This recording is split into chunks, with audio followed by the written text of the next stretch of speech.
Hello hi అండి. ఈరోజు మన ఛానల్లో ఎంతో టేస్టీ అయిన బీరకాయ పచ్చడి ఎలా చేసుకోవాలో చూపించేద్దాం అనుకుంటున్నాను. ముందుగా అయితే స్టవ్ ఆన్ చేసుకోండి. తర్వాత కళాయి పెట్టుకొని ఒక 2 టేబుల్ స్పూన్లు ఆయిల్ వేసుకోండి. ఒక 7-8 పచ్చిమిరపకాయలు వేసుకోండి. అవి అంటే ఆయిల్ వేడవకముందే కొంచెం వేసేసేయండి, లేదంటే పేలుతాయి కదా, కొంచెం తుల్లుతుందనమాట. తర్వాత వెంటనే నా దగ్గర అయితే 3 బీరకాయలు ఉన్నాయి, తొక్కతో సహా కోసేసి వేసేసాను. పచ్చడి కదా బాగుంటుంది. ఒక 3 టమాటాలు వేసాను, చిన్నవి కాబట్టి. పెద్దవైతే ఒక 2 వేసుకోండి, సరిపోతుంది. తర్వాత కొంచెం పసుపు వేసేసానండి. పసుపు వేసేసి రుచికి సరిపడ ఉప్పు కూడా ఇప్పుడే వేసేసాను, బాగా మగ్గుతుంది కదా, అందుకని అనమాట. ఇది యాక్చువల్లీ బీరకాయ పచ్చడి అందరికీ తెలిసిందే, కాకపోతే కొంచెం మార్పులు అనమాట. ఆ మార్పులతో మనం ఇంకొంచెం టేస్టీగా చేసుకోవచ్చు.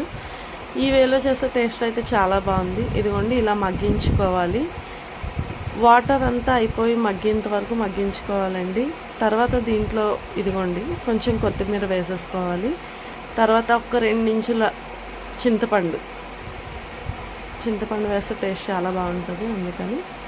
ఇది కూడా ఇంకా దించేస్తున్నామని 10 నిమిషాల ముందు అవి వేసేస్తాం. ఇదిగోండి, అవి కూడా బాగా వేగితే కదా, ఇప్పుడు మిక్సీ చేసేసుకోవాలి.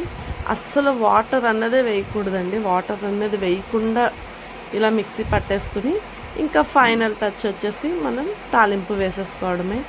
టేస్ట్ అయితే చాలా అంటే చాలా బాగుంది. రైస్, రోటీ ఎలా అయినా తినచ్చు, టిఫిన్స్లో కూడా. మీరు కూడా ఇంట్లో చేసేసి బాగా ఎంజాయ్ చేసేయండి. Thanks for watching.